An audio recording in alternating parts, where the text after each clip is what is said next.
Some may find the following disturbing. Discretion is advised. The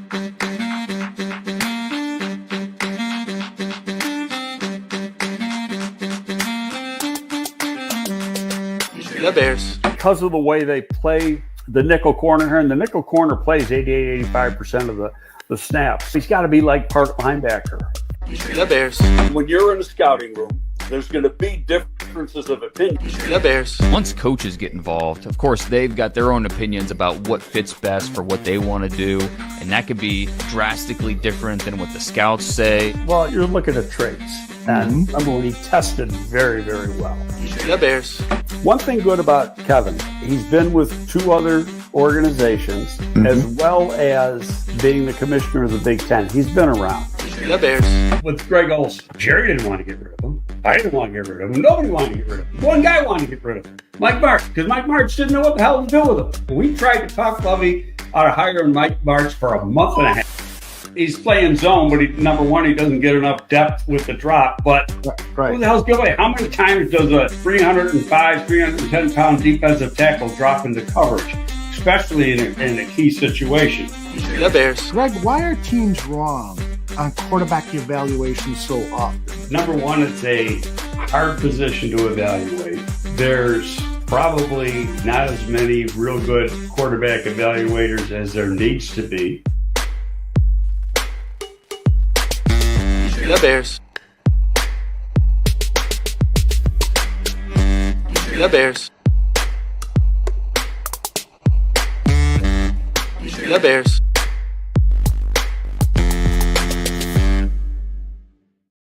Welcome, everyone, to a fresh edition of GTF Gabriel Talks Football. My name is Aldo Gandia. Just want to let you know to please press like and all that subscribe stuff and all that stuff. It will really help out the network and get us seen by more people. So really appreciate it if you would press that like button for those of you watching on YouTube, and just share the show with on your social media timelines. Would really appreciate that. Let's bring in the man of the hour, Greg Gabriel. Greg, I understand you're a little sore this morning. Well, not quite as sore as I was yesterday, but I'm sore. My whole freaking body is sore. Did you do anything over the last few days that would make you that way? My wife took a new position. She had to move to another city. We had to drive her to the new city, get her into a temporary apartment, move all this stuff. And I'm a freaking old man now. So, yeah. You and me both. I was doing all that bull work that I, easily could have done 20, 25 years ago. But it's easy now. I tell you, she heard a lot of bitching. God love her. And then, I had to put stuff together, which I'm terrible at. Yeah. And so then I'd get apart and I'd get frustrated. Like, God damn, Chris wants to know, was it your wedding anniversary that got you all sore and stuff? No, it wasn't that. Actually, my wedding anniversary was last Thursday. Is that right? Yeah. Oh, my God. When we were packing, we left early Friday morning. We were packing last Thursday. That was our anniversary. So, yeah. Oh, that is hilarious. Hey, your wedding present, Greg, without any fun. Exactly. Your wedding present is to pick up 15 tons of stuff and assemble it. Oh, well. Listen, the news I'm a bachelor now for the next few months here. Woo! Party at Greg's. Party. My dog's broken hearted. He doesn't know where his mom is at. Oh, that's sad. That can really get depressing for a dog when they're missing one of their co-parents. Absolutely. I've experienced that here. Anytime my wife goes out of town, my dog is in the dumps, man. It's awful. All right, let's talk a little football because there is a lot of news to report on, comment on, opine on, etc., etc.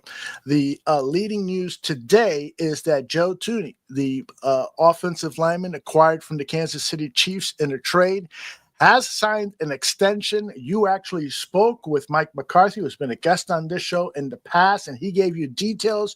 Greg, what do you got? Well, I'm glad Mike waited till I got home before he got it done. That's nice of him, yes.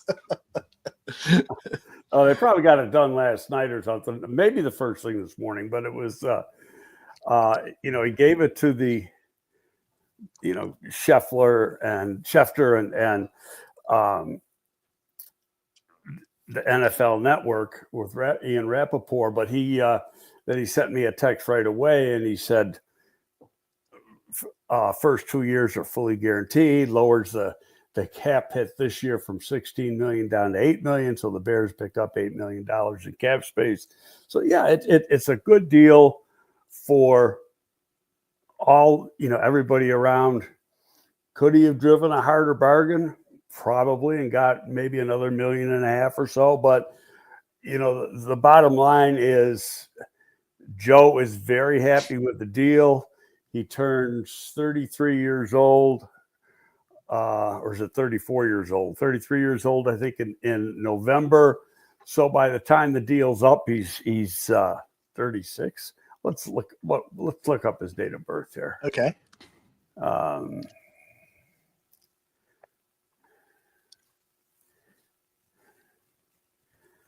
Okay, he's 32 now. So he's 33 this year in November.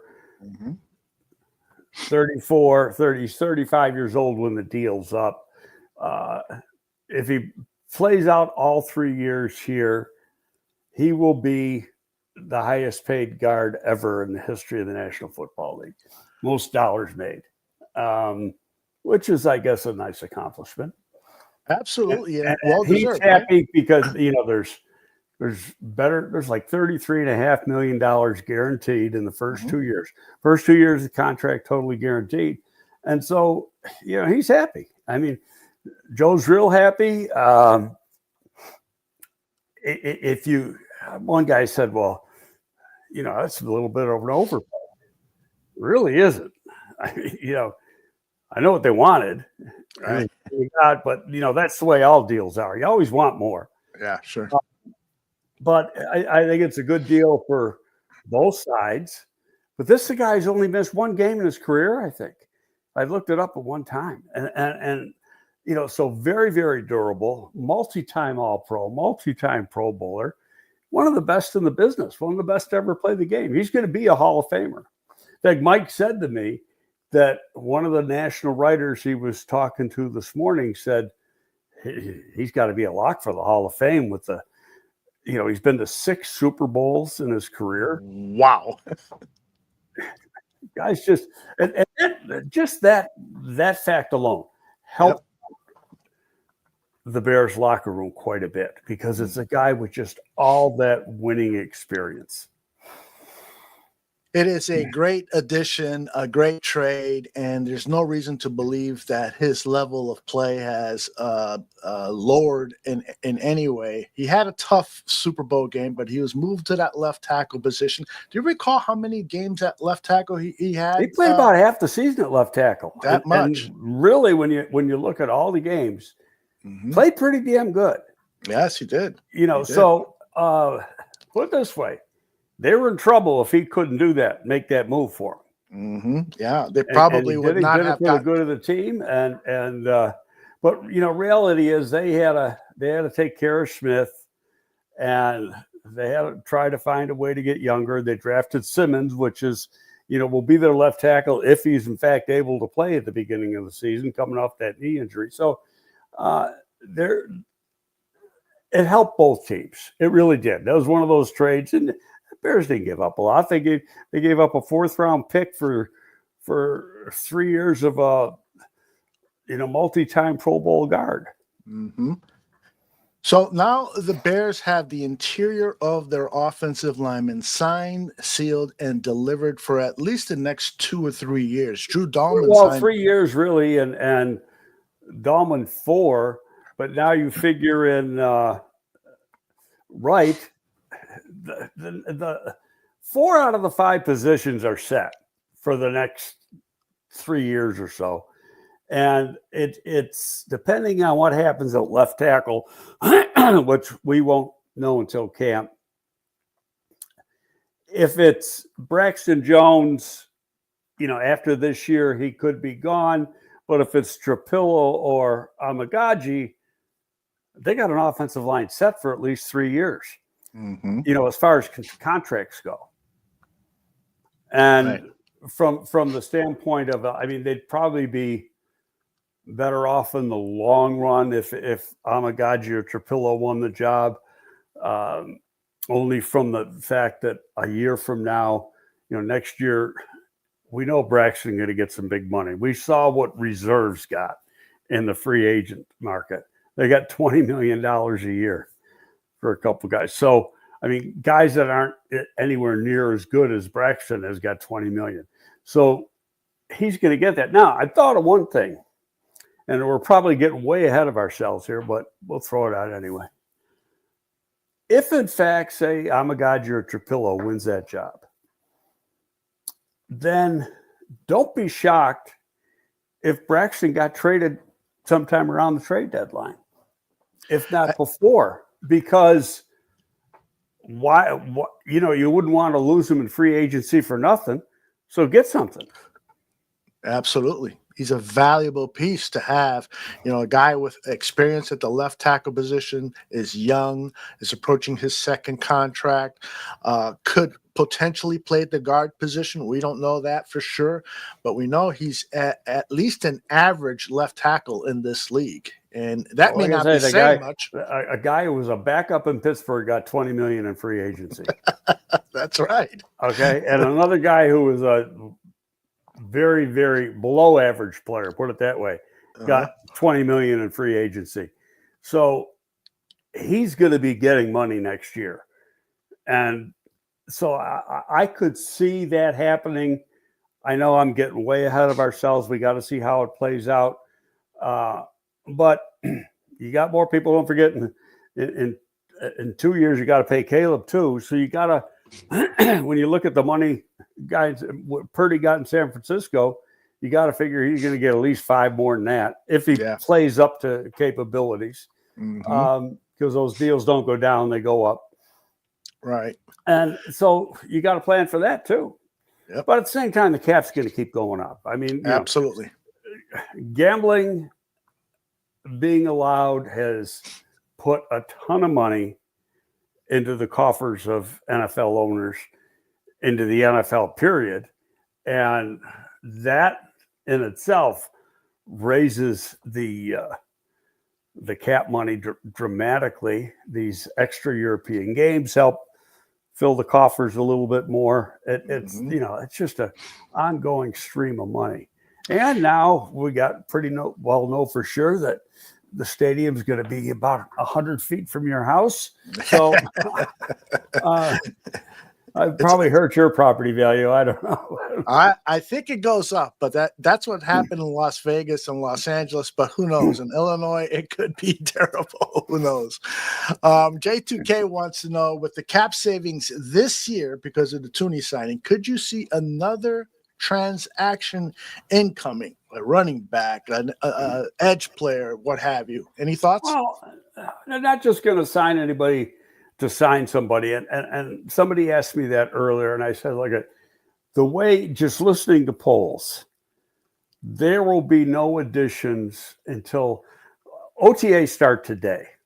Okay, and between OTAs and the next mini camp, the or not voluntary, the mandatory mini camp. There you go. They got 4 more weeks of practice, and at the end of that, they're gonna, relook at everything and say, we need this, we need that, or whatever, or they might be, be overstocked somewhere. For all they know. Now, granted, there's no contact in these things, but the coaches are going to know a lot about a lot of these players. It won't be till then, based on what polls have said, and probably got to do, that if they do make an addition, it'll be sometime between then and the beginning of camp. And it's not going to be anybody that's going to cost a lot of money. Somebody said, do we got enough money for Hendrickson yet?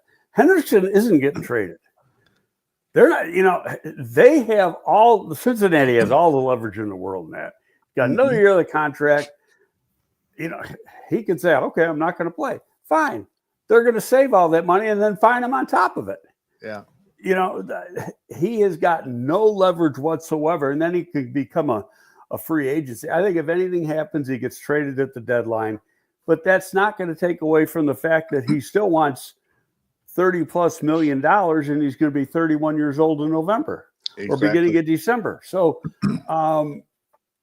it doesn't, I know how good he is, but are you going to cough up? And I guess Cincinnati offered, I read this just last week, 3 years at an average of 28. Now, that's a pretty damn good contract. That's over $80 million. Yeah. And he turned it down because he wants more in 3 years. Well, he's going to be 31. So you're talking 33-year extension. You're talking basically the same as Thuney just got. I mean, not money, but years. And it's like, why would you go out further than that? And so I understand where he's coming from. I understand where the Bengals are coming from. But to think that there's going to be a deal anytime soon, I can't see that happening. And if you know the Brown family, you know that they're gonna ride this thing out real long. Mm-hmm. He has played at a high level the last few seasons. There's yes, no he doubt has. about it. He's been the leading sacker in the league. He's had over 17 sacks each of the last 2 years. Exactly. And he met with the media, and he made a sensible plea about his case, saying that he was promised certain things that they haven't followed up on and so forth. And he sounds resolved. Now, we've heard this stuff before. He sounds resolved every year to sit out the season. You don't think that's going to happen, though? You think he'll be back in camp? Yeah. It costs him money. Yeah, exactly. It costs him money every day. If you miss a game, it costs like a huge amount. The fine, he's going to get fined for missing mandatory mini camp. Then he's going to get fined for, it's like what, 50 grand a day or 30 grand a day. You get fined for missing practice. And once training camp opens, start adding up those fines. And you know what? They aren't rescindable. That's part of the CBA. You get fined, you get fined. So what happens is when they do a deal, they figure the fine into the deal. So, but still, it's money out of his pocket that goes right back to Cincinnati. Exactly. Yeah. Yeah, that's going to be a tough pull. So if the Bears do use that extra cash somewhere, it probably won't be for Trey Hendrickson, but it could potentially be, a Nick Chubb who continues to post videos. Well, I can't see that. I really can't. Tell me why. A running back who's had 2 severe knee injuries. Put this way, he has torn between the 2 knee injuries every ligament in his knee, cartilage damage, and one of the ligaments is torn twice.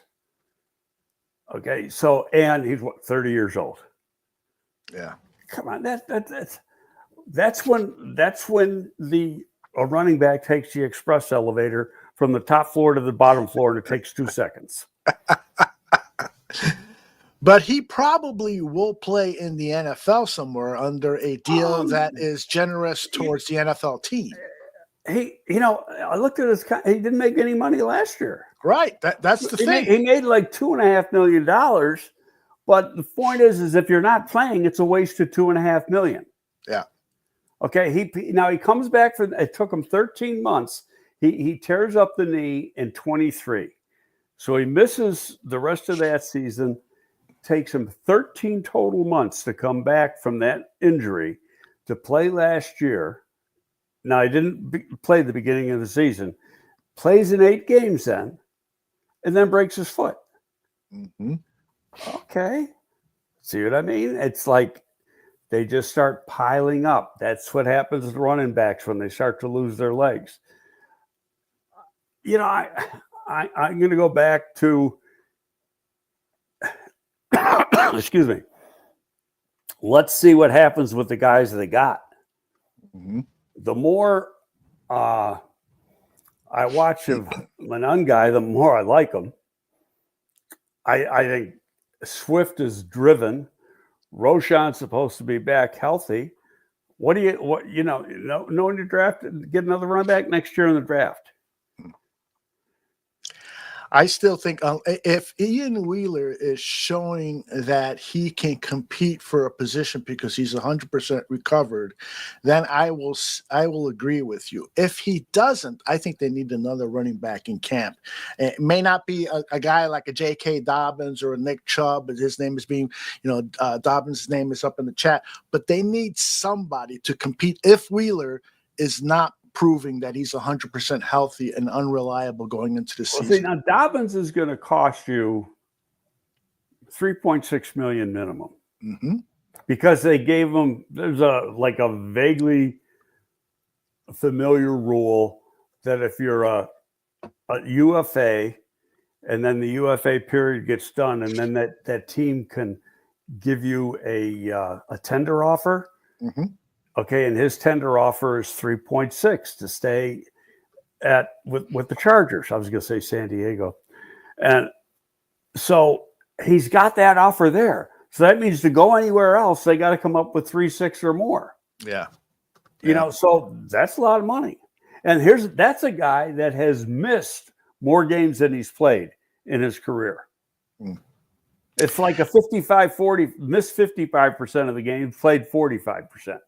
Yeah, I can see that. But there are, and I had this graphic for our last show where we talked about this topic briefly. There are some of the names. Jamal Williams is a very interesting name because he played under Ben Johnson and played very well at a high level. But he hasn't played. He hasn't put up numbers since 2001. Ben's first year as an OC. That is correct. Now Trey Sermon has already been signed somewhere else. Yeah, Trey Sermon has signed somewhere else, so I think everyone else on this list is still available. We'll see what happens, but yeah, I agree with you. You're not going to spend money just because you got it. You need to be strategic about it, and I'm just concerned about the depth at the running back position. So we'll see what happens over the next few weeks. Well, the one guy is probably going to be there because he's a special teams player. And they brought him back for that reason. So he's the fourth guy. Now, with the running back who got hurt last year, if you'll watch, there's been some clips of the running backs working out, catching passes, going through drills. He isn't in the clips. So he's not doing anything yet as far as participating. And he's only, 9 months out right now? So he's probably 8-9 months out. He's probably a little bit away from, if he's lucky, he's ready to go at the beginning of camp. Yeah. Okay. Swifty with the $2 donation to the bar room. Thank you very much, Swifty, who runs the Swift Sports Network. You're still doing every other Friday with Mr. Swifty? Yeah, so we'll be going this Friday. Excellent. Make sure you catch Greg Gabriel on the Swift Sports Network and also all the great videos Swifty puts out there on his channel. You should definitely be a subscriber. He writes here, Kyle Monangai needs a chance. No veterans. Based on your experience, you got a young, promising rookie in a Kyle Monangai. How do you treat the snaps with this team in training camp and even starting now OTAs? Well, OTAs, I mean, they're learning. So Swift, it's a new offense. Swift knows the terminology. Put it that way. Right. They're going to do some things different. So Swift is going to be ahead of the other guys. But in saying all that, it's easier for a running back to step in on little practice and play than it is any other position. So it's okay, where am I going? Here, or here? Yeah. Exactly. It's about picking up blitzes, right? And playing on teams. Right. But, you just watch Monangai. First of all, he doesn't fumble. He never gets hurt. Durable as hell. He's strong. He breaks tackles. You don't know what it is. Some people, he's a 7th round pick and, you don't trust him. He led the Big Ten in rushing, for Christ's sake, last year. Yeah. The last 2 years, he's had over 1,200 yards rushing. Okay, what he hasn't done is catch a lot of passes. And I just watched the clips.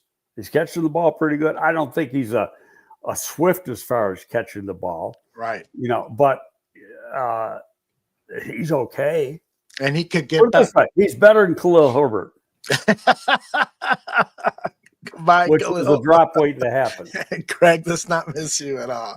By the way, while we're on the topic of Manangai, I just have to play this because it's music to my ears. End is in the slot left. Manangai, look at him bouncing outside. That's special. He is special. That is some kind of Manangai. That is some kind of Manangai. I love that. I want to make that a phone ring. You see that all the time. Yes. Where he breaks 2 and 3 tackles. Yes. Just because he's short, you know what the size difference between him and the kid and Genty from Boise State is? How about nothing? Really? They carry the same amount of muscle weight? I don't know about the muscle weight as far as bod pod, but height and weight, they're the same. That's amazing. Yeah. Yeah, I when people complain, Manangai's too small, I'm like, that's ridiculous. You know, you want a Jenny, they're the exact same size. Yeah, exactly. Joe says, I would be interested in seeing Manangai and Ian Wheeler and how they do with Swift splitting carries with Wheeler. Yeah, that'll all be worked out. Wheeler's going to be a question mark because he's coming off an ACL. We just don't know. Mm-hmm. Mm-hmm. And until he's cleared, like I say, he's probably doing stuff. He's not doing stuff with the running back group when they're out on the field for an hour and 15 minutes. There's one thing they showed clips I saw last week. It might have been Friday or something where they were, like getting a fake handoff, going off for a quick turn back, comeback route and catching the ball. And there was 5 backs there and he wasn't there. It was everybody else. So, cool. He's just not ready yet. How about the clip too, though? They showed defensive lineman just doing a shuffle drill. Oh, Booker. And the guy in front was Austin Booker. Yeah.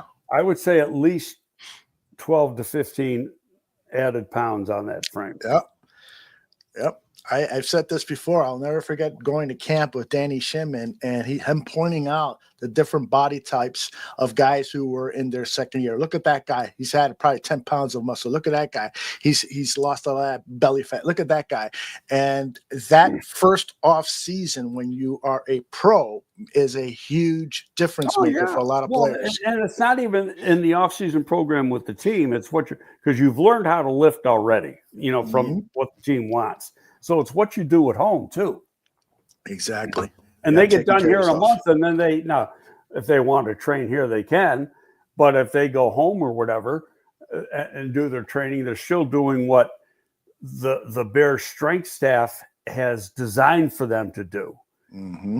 And adding muscle in the right places, making sure your flexibility in certain places is where it should be, making sure your speed is where it should be. Some of these guys, you get bigger and stronger. You also get faster. Yep. Now, Creighton is reminding us that Jervon Dexter showed up to this camp ripped. Last year, he showed up with less weight.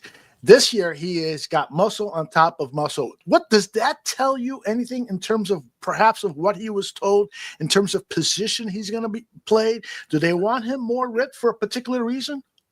No, I think he's. He learned real quick. He got good direction from some of the people in the defensive line room. As a rookie, he was a little chubby. Came back, he worked hard. He kept putting up on Instagram and on X a lot of his workouts, last year. And he came back a lot leaner, stronger. Actually, I don't think he lost a lot of weight, but he had more muscle weight. And this year he's added to it. He's stronger, which means he's become a pro. He takes this seriously, knows this is his job. And on top of that, there's more competition than he had a year ago. Yeah. You drafted a guy, you signed a guy, and Grady Jarrett is a free agent. Now it's like, okay, between Big Billings and Grady Jarrett, well, I might not even be starting. Yeah. And really starting isn't important. It's how many snaps you get. Starting is an ego thing, but it's really snaps. Mm-hmm. And if they are playing 50%, it's the key right now is who's going to be the fourth guy. Got an early favorite? Well, I mean, the fourth guy would be Shamar Turner, based on they drafted him in the second round. And then, if they keep 5, is Pickens 5? How many defensive linemen are they going to keep? If you keep 9, you could go, Dale was a combo guy because Dale will do some rushing from the inside.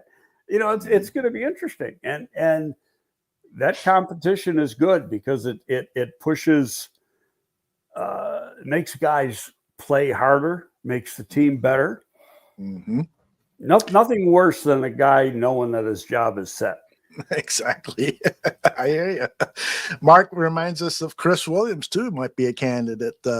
He's flashed. And Creighton says He you had got a to hell of keep a year 4. last year. Yeah, he really did. I mean, there are teams are always looking for defensive linemen. There's a couple guys that could be trade candidates at the end of camp. I like trades. Yeah, and Ford Squeegee. I mean, you don't usually get a lot, but so what? Picks are picks. Exactly. All right. I want to ask you some really basic and rudimentary questions about OTAs, but we have to address the other issue that was big news late last week, and there's still reverberations happening, and that is ESPN's Seth Waldron, I believe is Wickersham, is writing a book that will be released in September about the evolution of the quarterbacking business and the pros. And in one of the chapters, he focuses on Caleb Williams and the attempts that Caleb's father was trying to do to get out of being drafted by the Chicago Bears and even circumventing the Players Association CBA agreement and on and on. What are your thoughts about this? Because I do recall it was about 14 we talked months about ago. It last year before it ever happened. That's right. I mean, but when it first came out, I go, this is old news. We talked about this last February, and I knew it was going on. They hired a agent who was an agent/attorney, who is, by the way, the agent of one of the newer players on the team, but not Joe Thuney. And he was he did not do the contract, but he was advising the Williams family on a lot of this stuff and checking into, can I do this? Can I do that? Can I circumvent the process to basically pick my team? And there's nothing wrong with that. You're trying to get answers to questions that you have so that you can control your future. He found out he couldn't. Right. And so to me, it's a non-story because, like I said, we talked about this probably 2 or 3 different shows. Mm-hmm. And it was known, but know what it is? It's brought back to life. So it's been brought back from the dead. And then people want to regurgitate it and talk about it and make it into something when it's nothing. Now, the thing that is something is the so-called nobody helped them with film. And there was, that part of that's a travesty, but you hear some quarterbacks say, well, nobody helped me. Well, the game changes every year. Thank you. And you hear Kurt Warner say, nobody taught me. Well, Kurt Warner was playing 20 freaking years ago, and the game was entirely different than it is right now. And when you look at what Caleb played in the same offense throughout his 3 years of college, and it wasn't really a difficult offense. And so what was he taught in college? Was he taught in college? And you gotta, I was talking to a guy this morning, and he said, what he always advises players is to look at tape like a scout looks at tape. So say like somebody like me will advise you because you're looking for strong points, weak points, technical aspects, movement, all the tiny little things that you check the box for when you're getting done watching the tape. And he said, when guys learn how to do that, they can see how to watch tape. But you also got to look at, for a young player, he's a quarterback. You want to know not only what your guys are doing, but what the other team is doing, and learn defensive schemes so that when you're up to the line of scrimmage, the more tape you watch, the more you see things on tape. When you come up to the line of scrimmage and you're looking over the defense, you can start recognizing things almost instantaneously then. Mm-hmm. And yeah, so you should have some help with that. That's what the damn coach is for, to help you.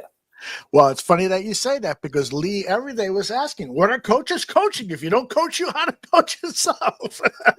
Really? I mean, it's real simple.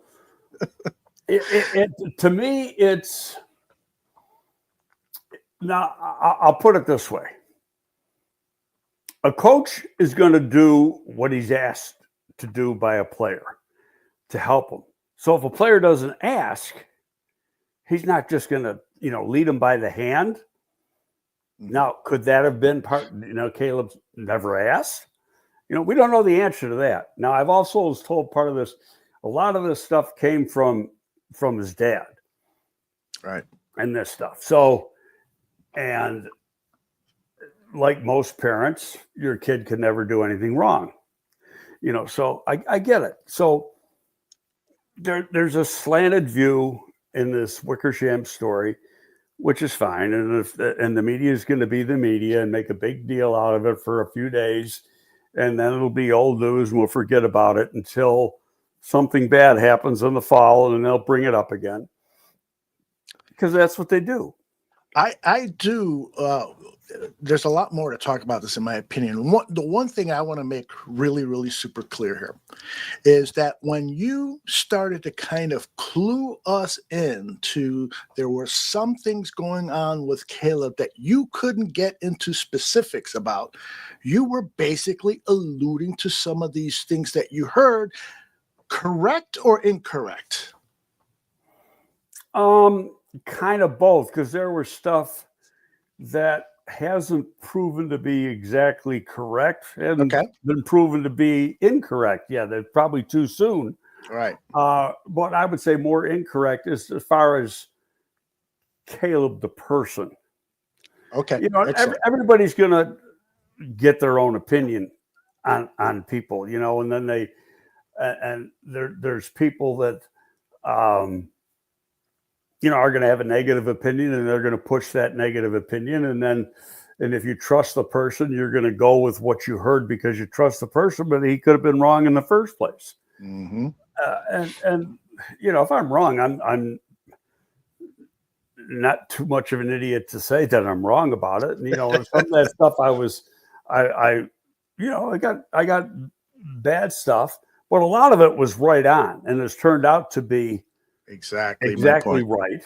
I said it then. People wanted to criticize me. Fine, but I've been doing this a long time. I know what I'm doing, and I've got really good connections. Do I always get the right information? No, but I got a lot of different sources that can give me valuable stuff, just like this morning with Joe Thuney. It just there's some people that I have connections with that when a certain situation comes up can give me really valuable information. Joe has the question. Several people have come out and said Caleb's personality is different. Is that what you are hearing? And what does it mean if you've heard that he's different? Well, as far as I know, he gets along well with everybody in the locker room. He's well liked. Is he the leader he should be? I don't have an answer to that. You got to be in the locker room to know that. Everybody has got their own personality, good parts and bad parts of their personality. I get frustrated easy. I can blow off the handle a little bit when I get frustrated. You? and I can pull the trigger real quick sometimes. Can I shoot first and ask questions later? Yeah.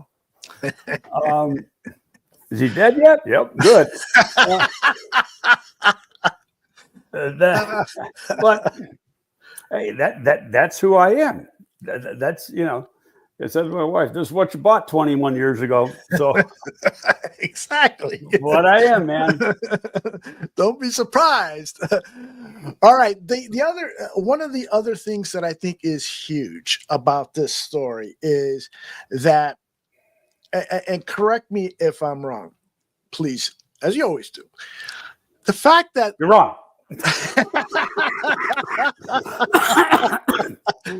The fact that Ryan Poles was aware that this was not an easy thing to do, to draft Caleb Williams, even though he was dead set on it, shouldn't he have done more work on Jaden Daniels in case things got out of control with Caleb in his camp? Well, okay. That's a good question. And there's one quote I saw that, now we don't know exactly the time frame or any of that, but he basically told Caleb and the Williams family, do what you want, we're drafting you. Right.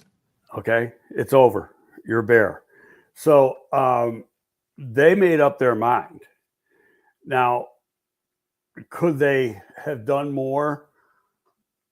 Maybe, but that, you know what, you're going back and second guessing, trying to rewrite history.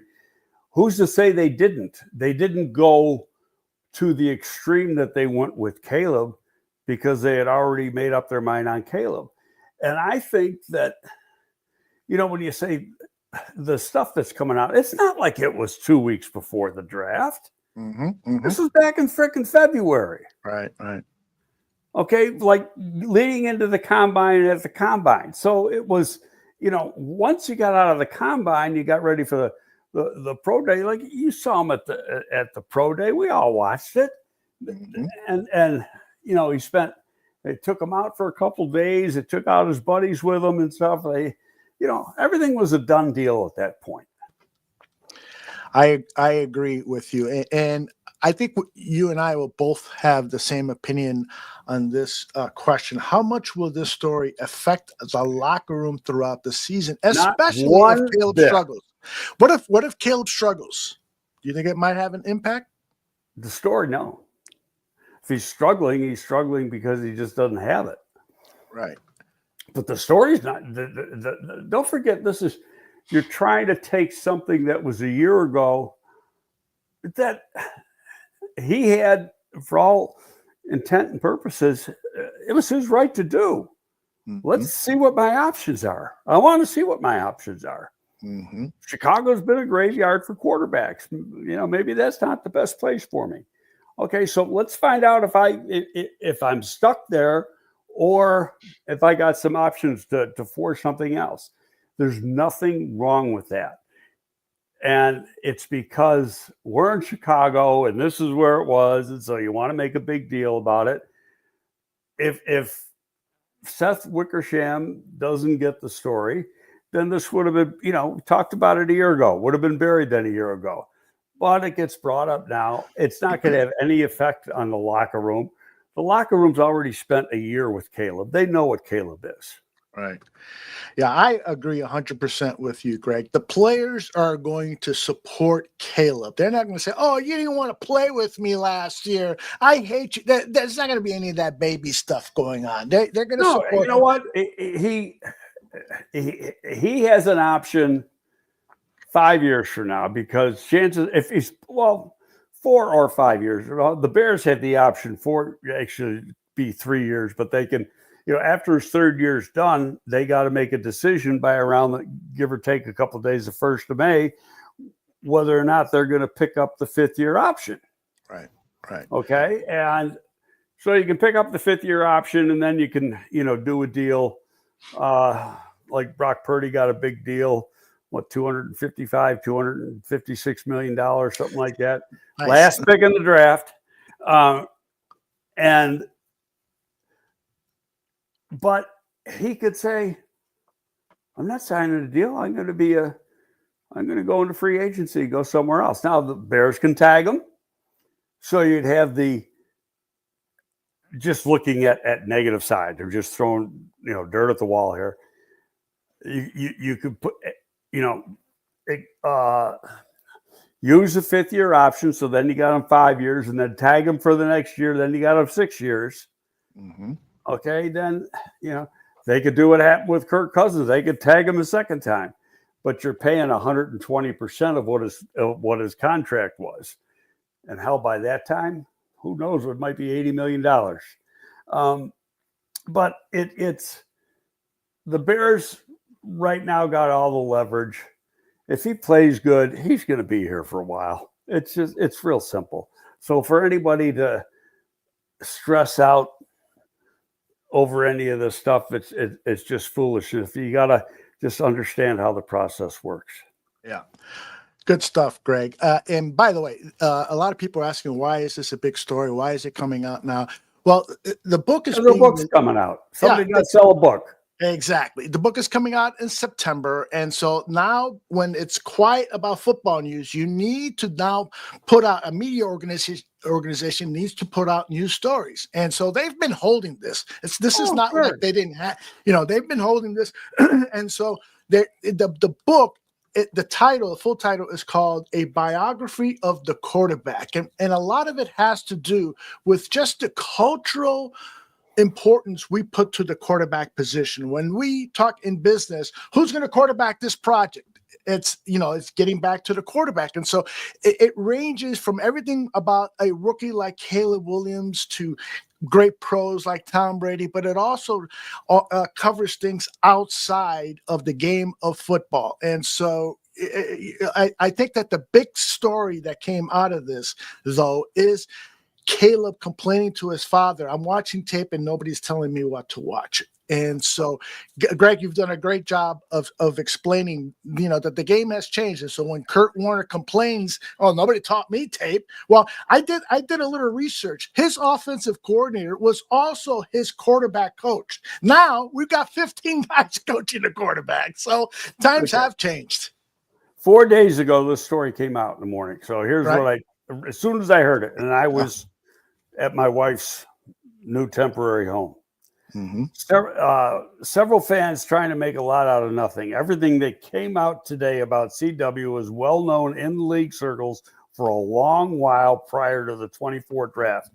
His dad hired an agent/attorney to inquire about seeing if he could basically pick his team. He found out he couldn't, and the rest is history. It gives the talk radio guys something to talk about and support whatever narrative they want to make up. End of discussion. Every player in the NFL would love to pick where they're going to play. That's right. So this is nothing new. There have been complaints about the NFL draft and how it's kind of a plantation type system, and so there's been complaints about it for years. And so Caleb and his father wanted to test it.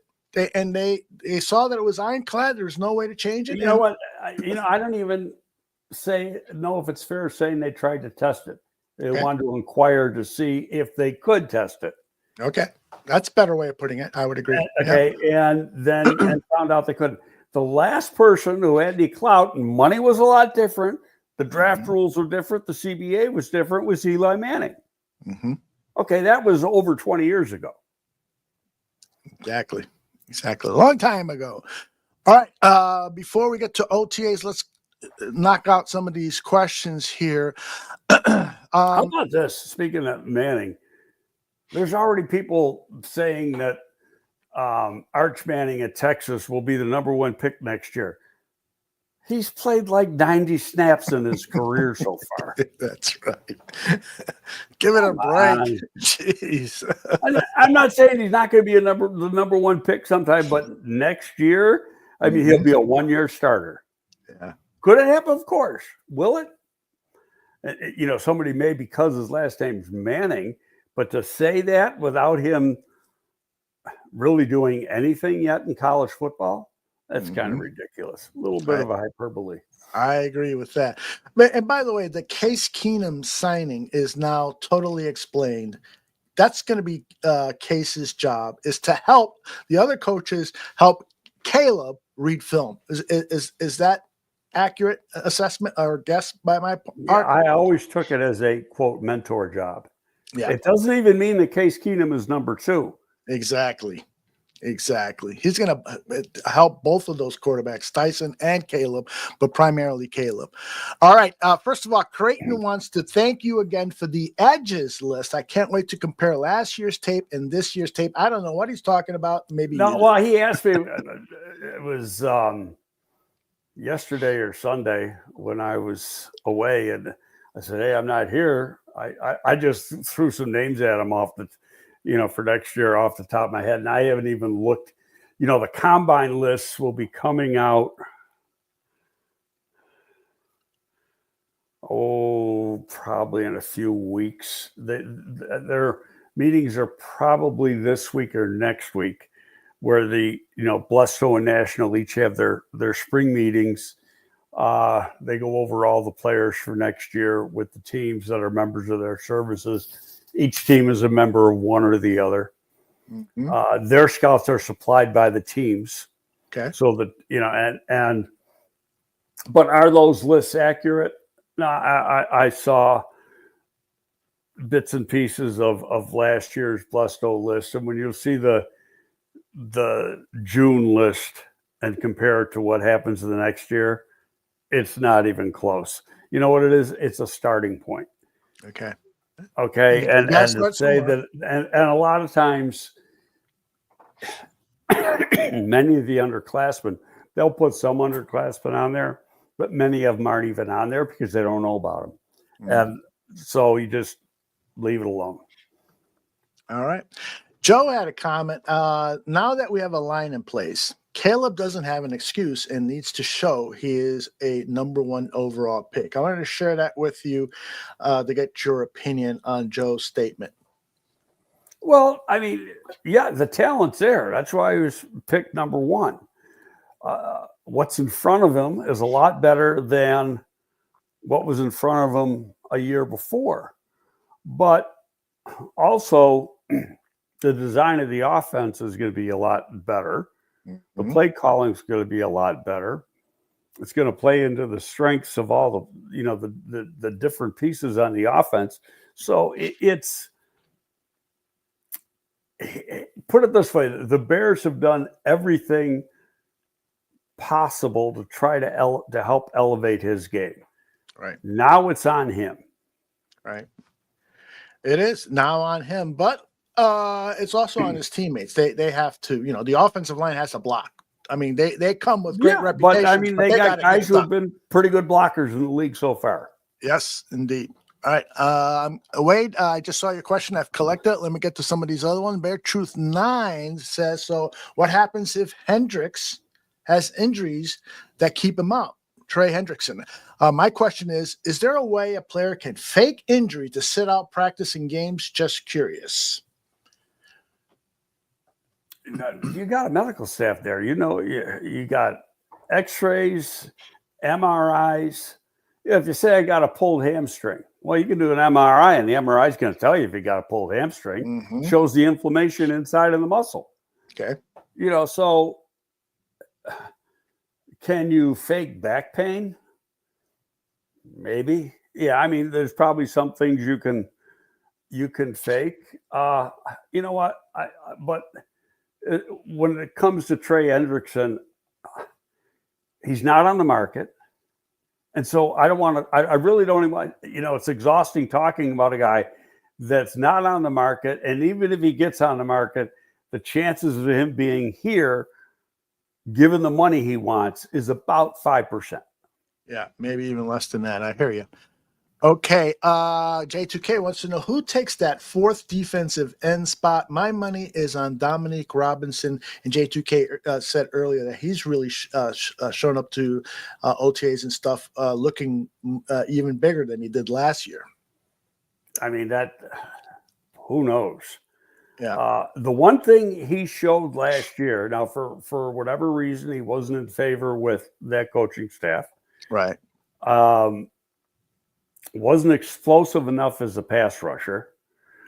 But the one thing he did do well last year when he did play is play the run well. Mm-hmm. And so can he play the edge on what Dennis Allen wants? I don't know. We got to see it in action.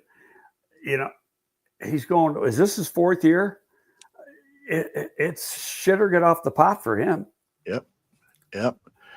Tremendous potential, unrealized, and so it's eventually got to happen. Well, yeah, you think about it. He only played defense for like 2.5 years in college, 1.5 years in college, really, Mm-hmm. and he was a receiver and a quarterback. Mm-hmm. So a neophyte at the position, athletic.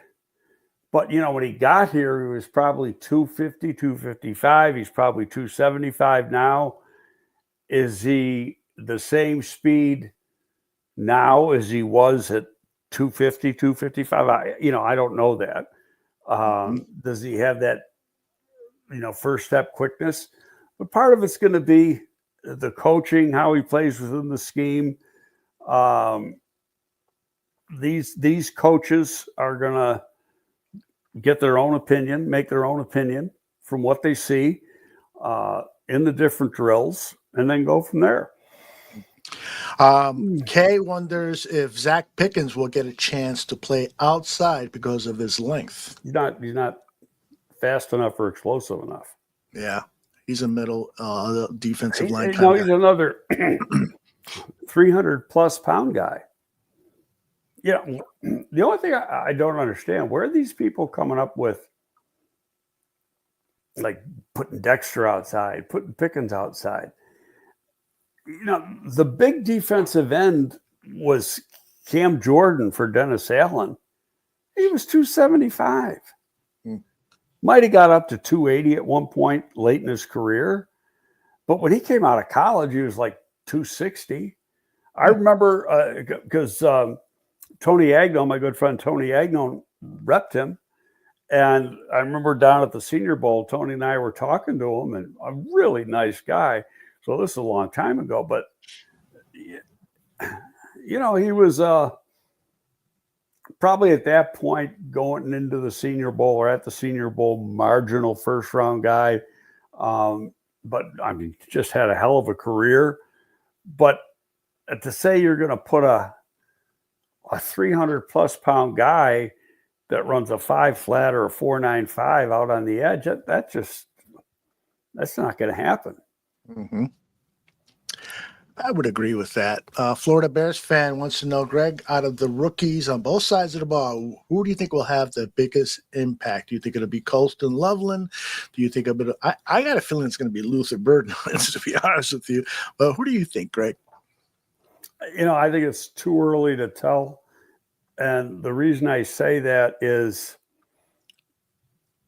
they've got a lot of different pieces as far as skill position between wide receiver and now tight end. Mm-hmm. And so you can say the biggest impact, Colston Loveland or Burrell, and you go, are they all going to get enough? There's only so many targets out there. Who's going to get the targets? Mm-hmm. And I a little earlier today, one of those bullshit websites said that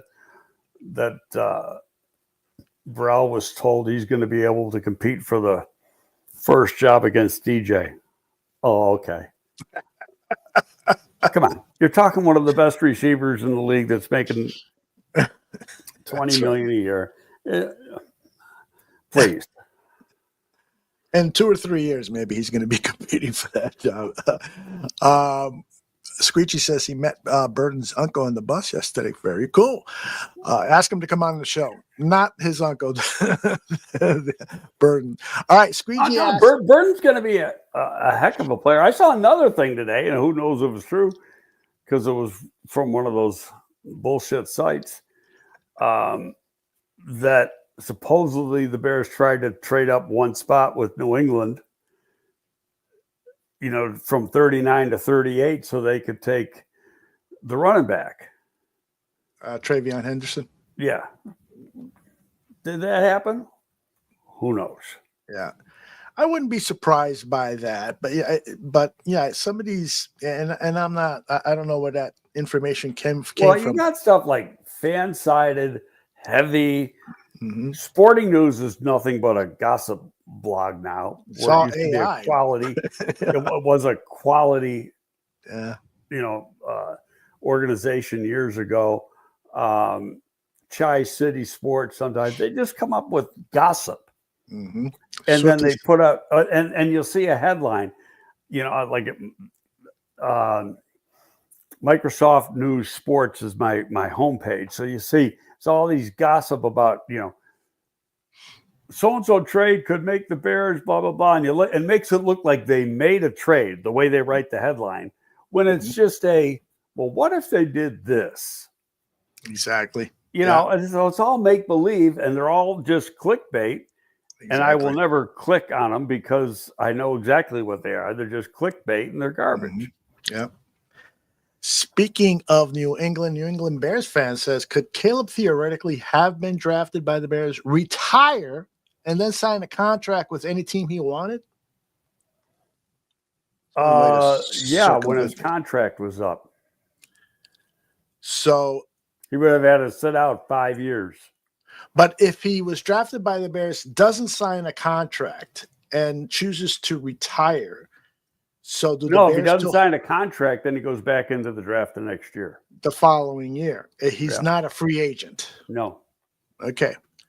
If he tried to do it a second year, then he would be a free agent. Oh. And then by then you're out of football for 2 years. So what the hell good are you? Exactly. You're Colin Kaepernick without taking a knee. Squeegee, aren't there rules in place to keep players from choosing what teams they are drafted by? Yes, Squeegee. I know your question was about an hour ago, or half hour ago. Yeah, they are, and we've gone over those. Lee, every day. We did that one already. Let's go with Joe. With how balanced Ben Johnson runs his offense, I don't know if if Caleb will get to 4,000 yards passer. So it's a non-starter for me. Wins are what I'm looking for in making the throws when called upon. That is the biggest thing. Do this. Let me go into. Give me a few minutes here. See what golf threw for the last couple of years.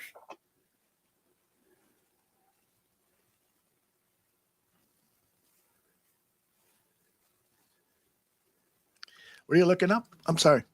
What golf threw for the last couple of years? We'd say 4,000 might be enough. Golf threw for 4,600 yards last year. Mm-hmm.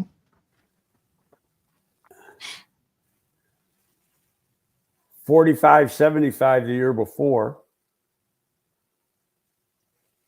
He's racked up some yards. There's no doubt about it. 44-38 the year before. So that was his first year in Detroit. His worst year in Detroit was 4,438 yards. So the key, though, Greg, is can Caleb Williams throw on time? Can he master the 3-5-step drop, get the ball out, and not be the Superman? Because that's been the complaint by some of his detractors, is that he made up most of his passing yards on the scramble, and you can't do that in the NFL reliably. Well, I'll say this, because we talked about this last year. Remember, we kept saying, why are there so many slow developing plays in this offense? Mm-hmm. And then on top of that, you had a terrible offensive line, and he has to run for his life. He is very good at throwing off platform throws when he has to get out of the pocket and make a throw.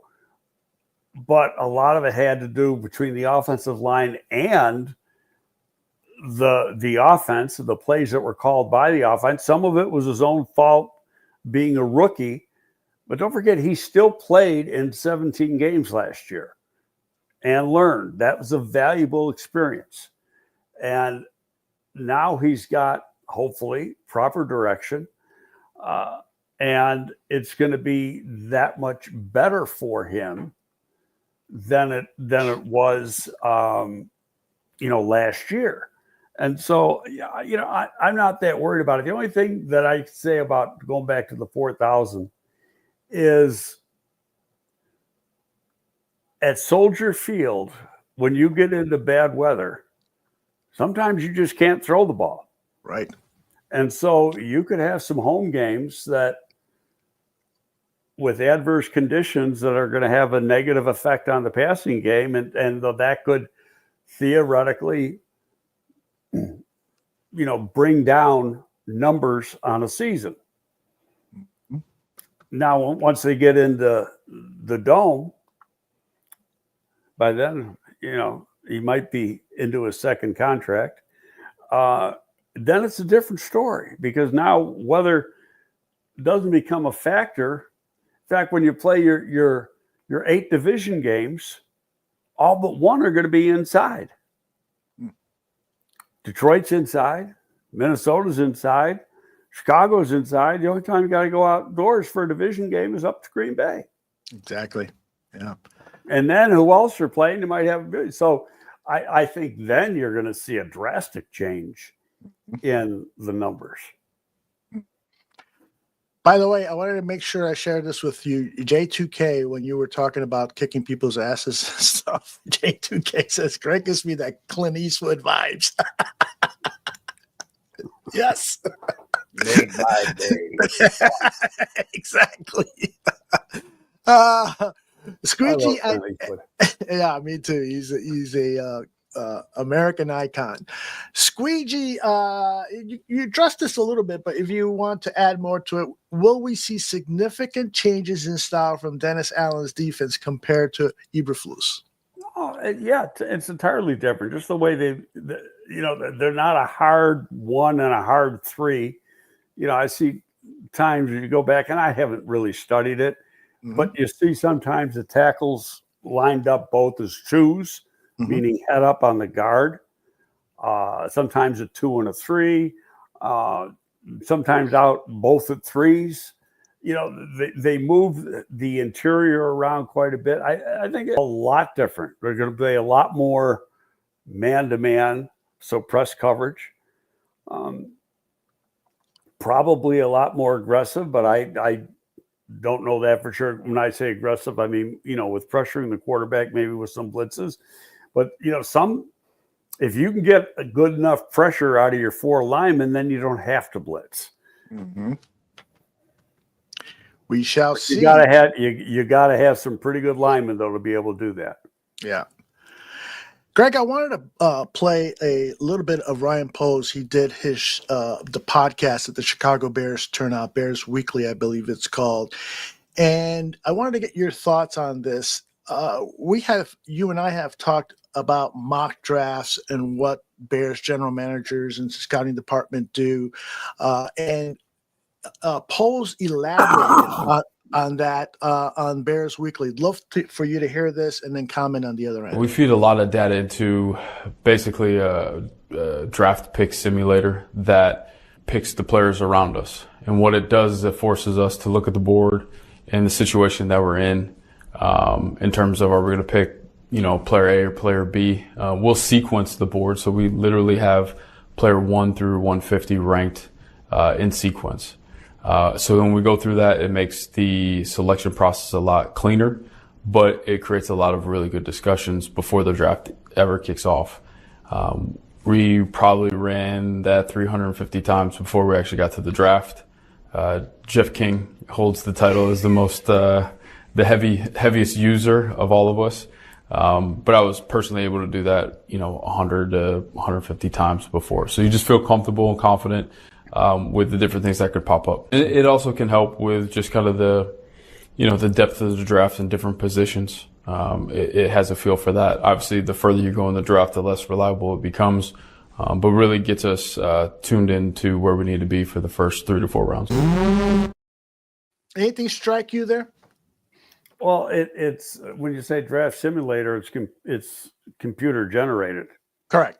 Okay, which We didn't have when I was working. And the computer can spit out some different type of scenarios, so to speak. Mm-hmm. So it's interesting. I would think that, and I'm no computer guy, that it gives you answers based on what you put in. Right. So, it's got to have needs and everything else from the other teams involved, rankings. I'd like to see how it works. Mm-hmm. That would be myself. Fascinating. Yes. Yeah.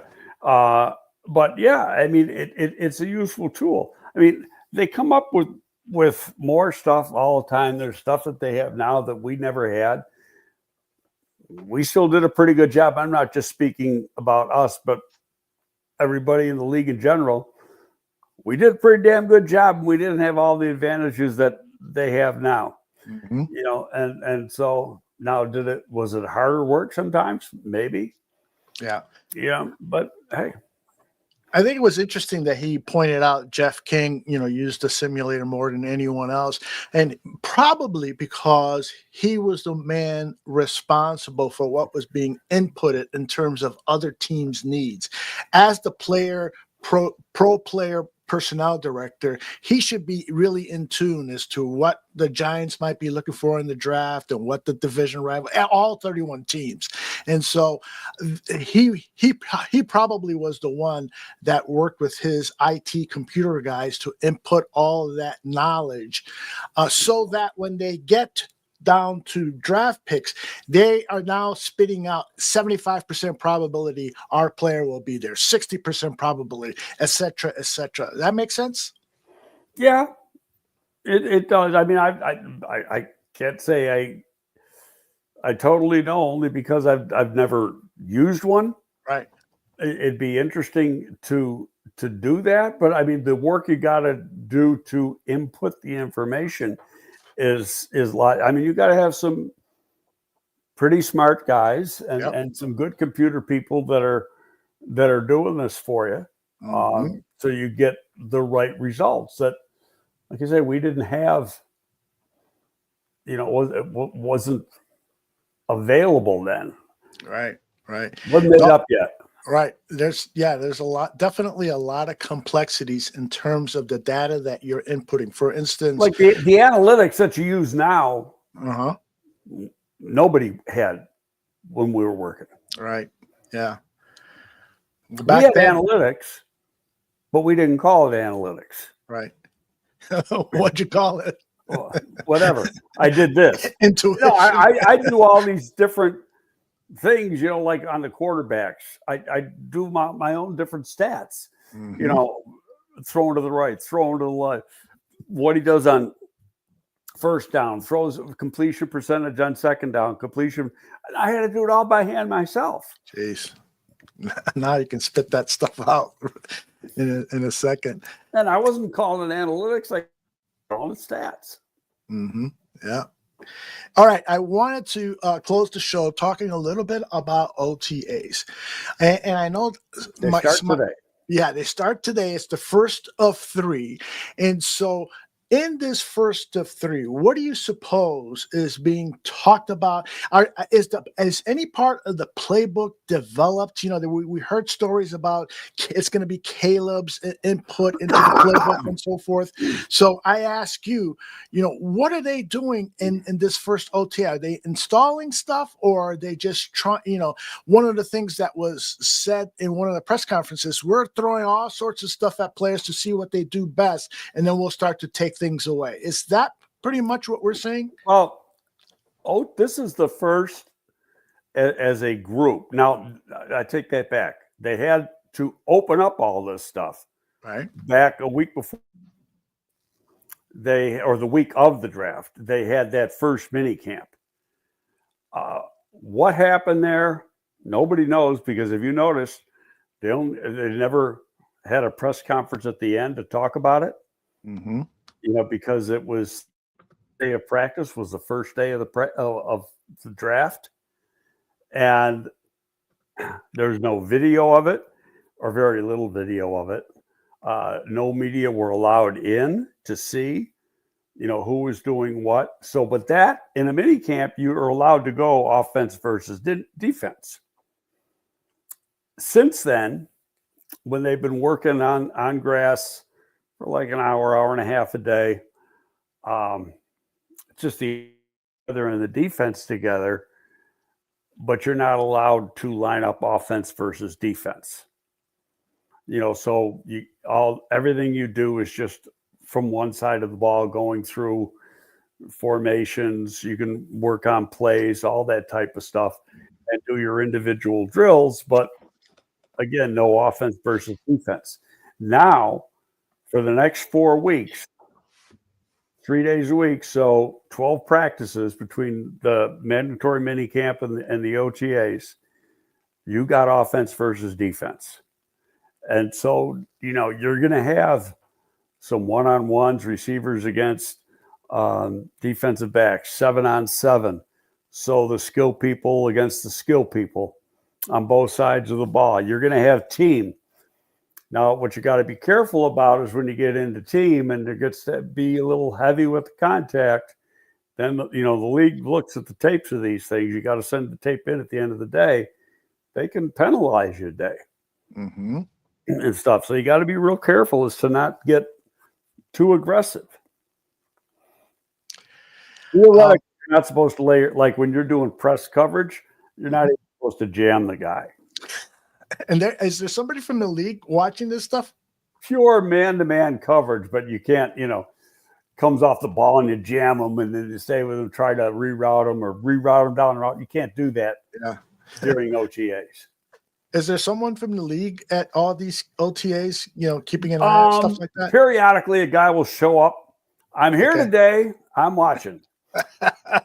And you can't say no, but then they also got, you got to send the tape into the league and the league can view it and say, oh, if they see some stuff, they'll call Ryan and say, there's a little much too contact in team.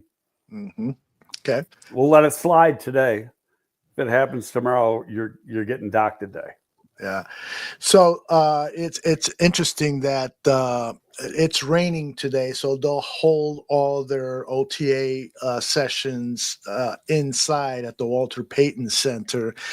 How disruptive is that? Because it's supposed to rain for the next 2 days, which is how long this first OTA. Well, the OTA is 3 days, so it'd be Tuesday, Wednesday, Thursday, I think. Right. Or it could be Tuesday, Wednesday, Friday, but the guys are only supposed to work 4 days a week during the off-season program. Mm-hmm. Usually it's Monday, Tuesday, Wednesday, Thursday.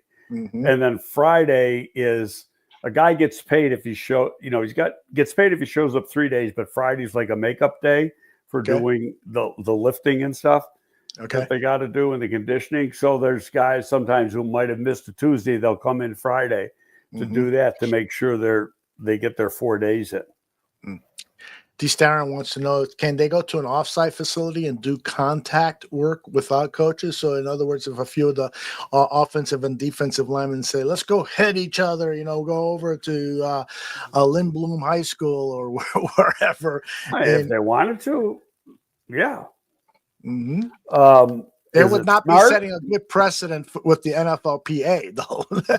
Yeah, I mean, it wouldn't be the smartest thing because you got – it could lead to a fight, or whatever, and an injury. Oh my gosh! Now there's,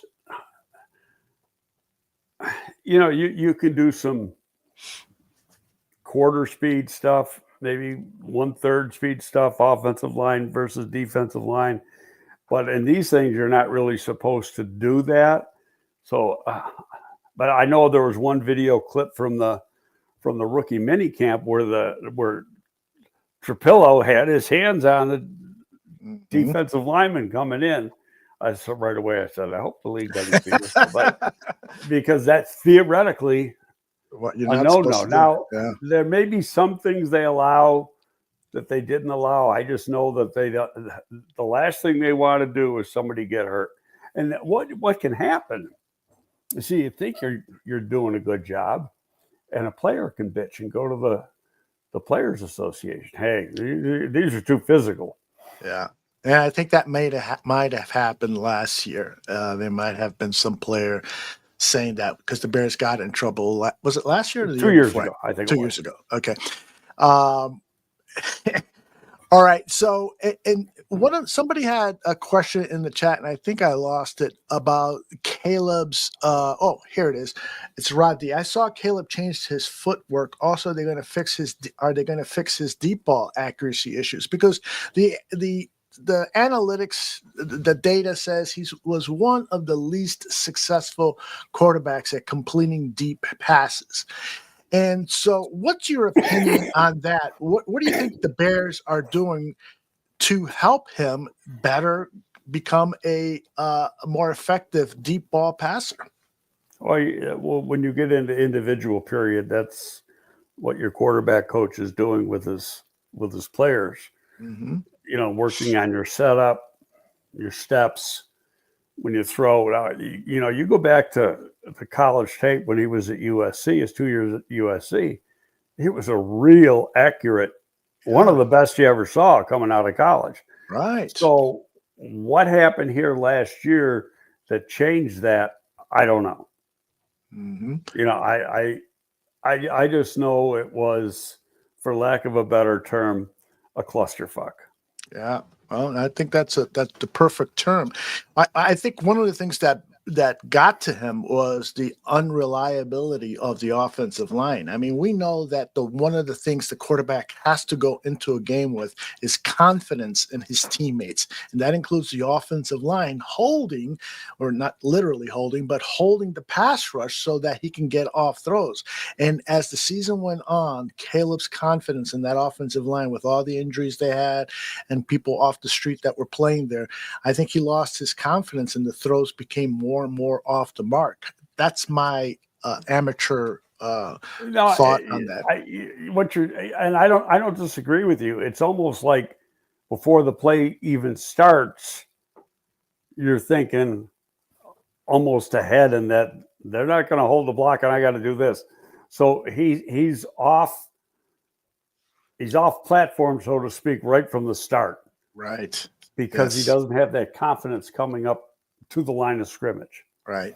That to me is the key for Caleb Williams this season, is playing on time. And it starts with having trust in the offensive line. And the Bears have done a nice job signing those 3 interior offensive linemen we have them for the next 3 years. Hopefully they play to expectations. All right. NFL owners are meeting down in Florida. I suspect. I think they're in Minneapolis, aren't they? That's right. They are in Minneapolis.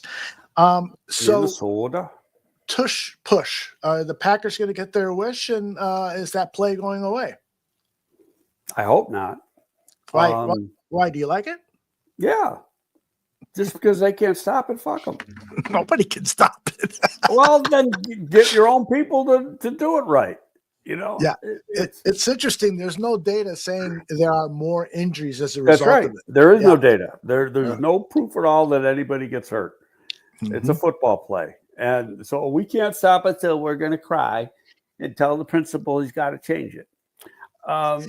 Typical cheesehead shit. They've amended that to go back. They're go back to the 2005 rule. And this is where I think they might have screwed themselves, and maybe I'm totally wrong.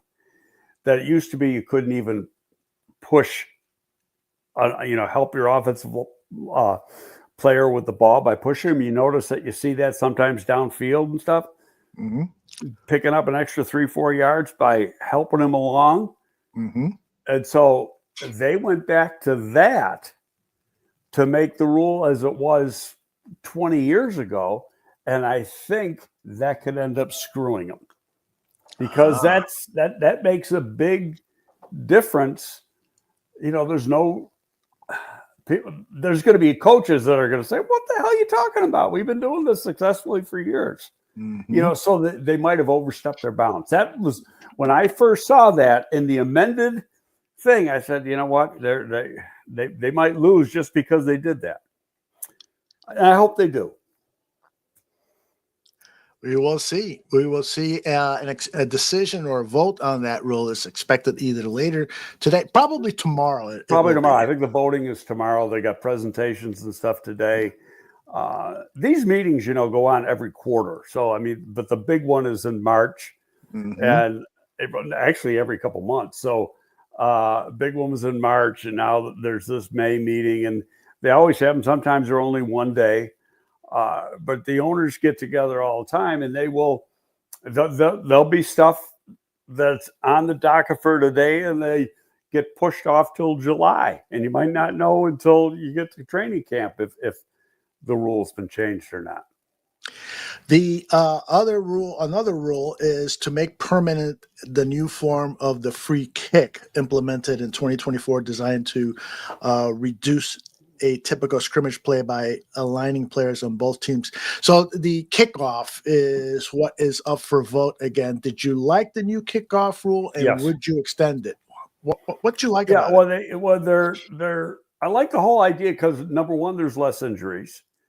If you got a good special teams coach, you can find a way to get some big returns. So it brought the return game back in. But I like the rule now of bringing the ball, if you kick a touchback, bringing the ball out to the 35 instead of the 30. That extra 5 makes a big difference. And I think you're going to see 30-40% more returns just because of that one thing. Wow. You don't want to give up. That's real estate you're giving up. You don't want to give it up. Yeah, I would agree. And now, so another one is Philadelphia is suggesting to align the postseason and regular season overtime rules by granting both teams an opportunity to possess the ball regardless of the outcome of the first possession, subject to a 15-minute overtime period in the regular season. I like that rule. I think the Super Bowl and regular season games should have the same rules. Are you with me? Yeah, it was about 6 years ago or something where they dropped it from 15 down to 10 minutes. You can almost milk that thing dry when it's 10 minutes. Yep. And not give the other team an opportunity, have a long drive, even get 3 points, and the other team doesn't have a chance to really do much of anything and stuff. So, yeah, I get why they did it, because it's you do it a couple, 3 times a game, you're almost adding the game to the season, or a couple, 3 times a season.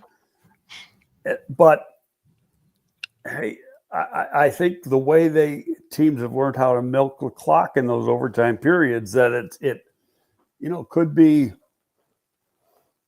a very useful thing. A lot of times you only see one possession by each team in a 10-minute period.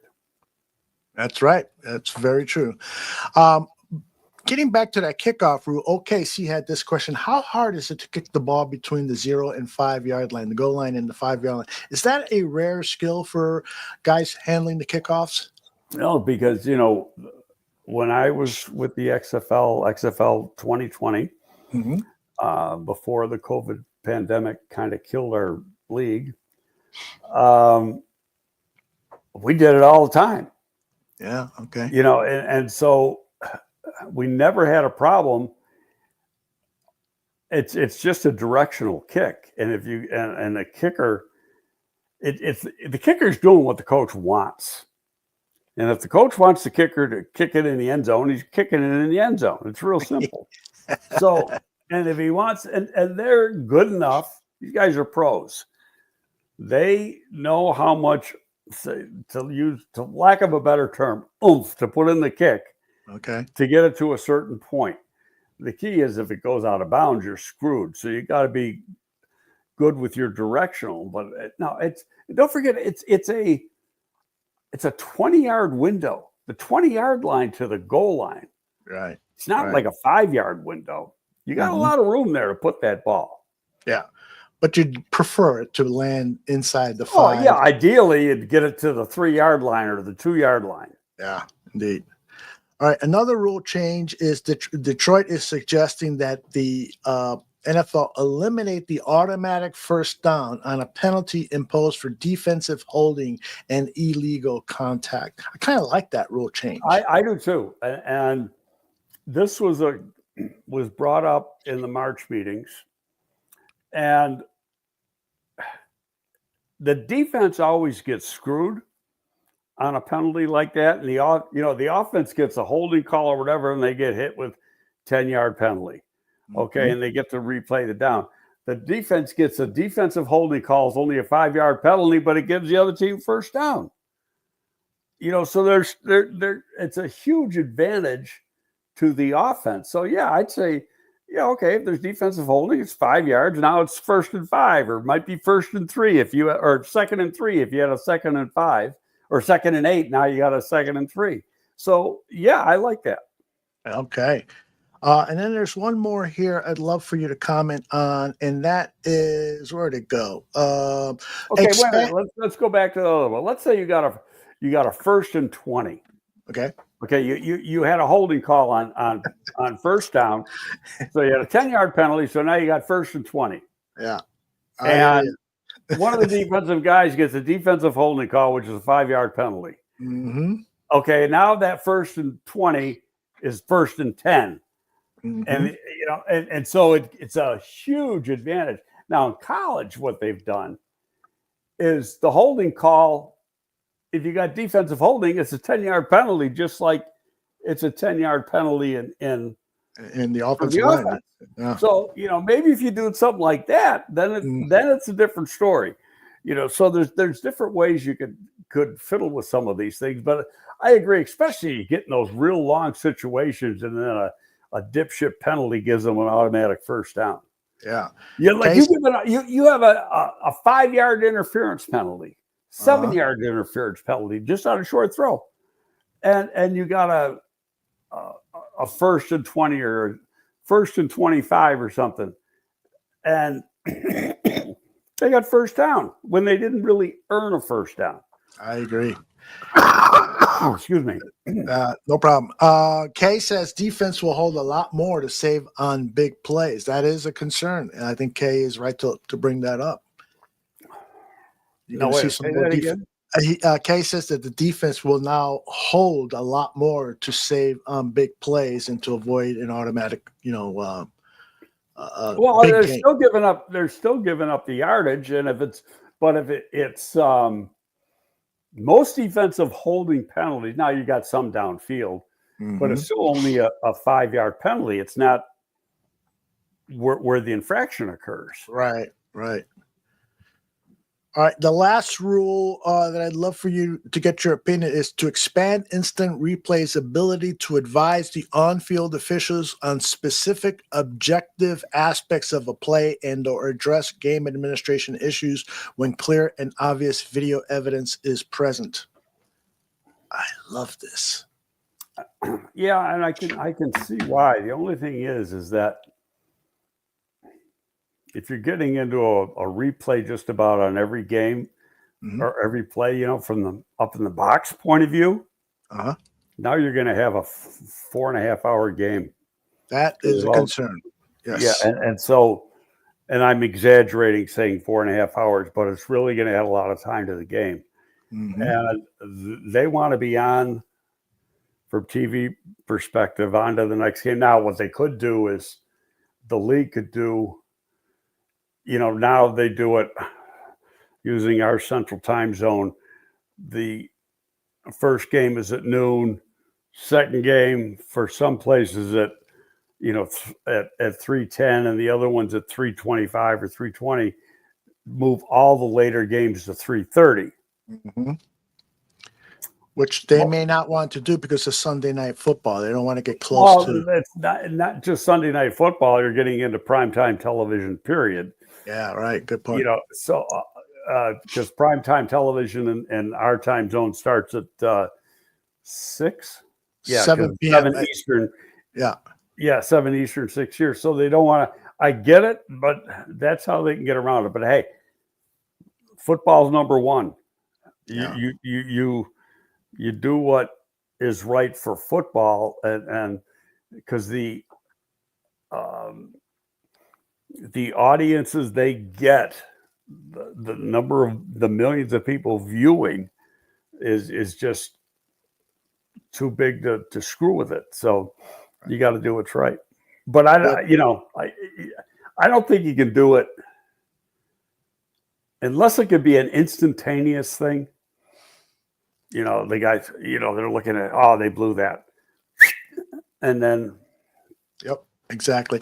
What I hate is that, millions of people have just watched the play on instant replay, and we saw there was no infraction, and they continued to play and let that bad call go. So everyone in the world knows that the call on the field was wrong, but they're not allowed to change it because that wasn't covered in the rules.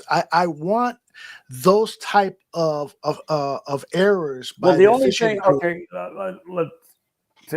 let's say you're watching a game and your left tackle gets called for holding, and you see the replay of it, and there's no way he was holding. Mm-hmm. But it's a lot of times that's a judgment call, and if you're doing it, and theoretically there could be holding every play. Not every play, but just about.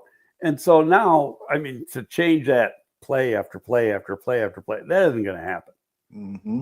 Mm-hmm. You gotta let the officials do their job. It's just the stuff that is really glaring. Right. I totally agree with that. What was that one play the New Orleans Saints were denied a trip to the Super Bowl because there was an obvious pass interference call that wasn't played? That was maybe 10 years ago. But stuff like that has to be corrected. All right, Greg, anything else that you want to tackle before we pull the plug and I get to eat my lunch? I need a nap after this weekend. You're going straight to bed, huh? No, I'm anxious to kind of see. You're going to have, being that it's OTAs, now there's probably only one viewing day per week for the media. Probably not today. Maybe it'll be tomorrow. Yeah. We're going to hear some stuff then. They'll tell you, they might tell you so-and-so's lined up here, so-and-so's. Sometimes they're not allowed to say exactly what they saw, but, each head coach can change the rules a little bit. Mm-hmm. John Fox, the thing is John Fox made a lot of these rules, and then the media people just adhered to them through the next coaches. Right. But if like the injury thing, that was, we don't talk about injuries during we don't have to talk about injuries until the regular season starts. So we're not going to. That was John started that. Yeah. And since then, the media relations people have just adhered to it, that's the rule. But if Johnson wanted to change it, he could. Yeah. I'll talk about injuries. Yeah. I don't think he's going to make it easier for the Chicago media. He seems like a hard ass, which is, I don't care. Just bring me some victories. I don't care at all. All right. That's going to do it for this episode. Thank you, Swifty, for the donation. And thank you, everyone who has joined us live. We've got more programming coming up later this week. Best way to stay on top of it is to subscribe to the YouTube channel. You'll get alerts on your devices. And if you are an audio podcast person, then you can subscribe to the Barroom Network and you will get all of Greg's podcasts via audio on wherever you get your podcasts. That's it for Greg Gabriel. I want to tell you something off the air. Ooh, the juicy stuff. We'll talk to y'all later. Bye-bye. Well, tell me, do you hate me or do you want to date me? It's kind of hard to tell 'cause your eyes are looking crazy. So why you call me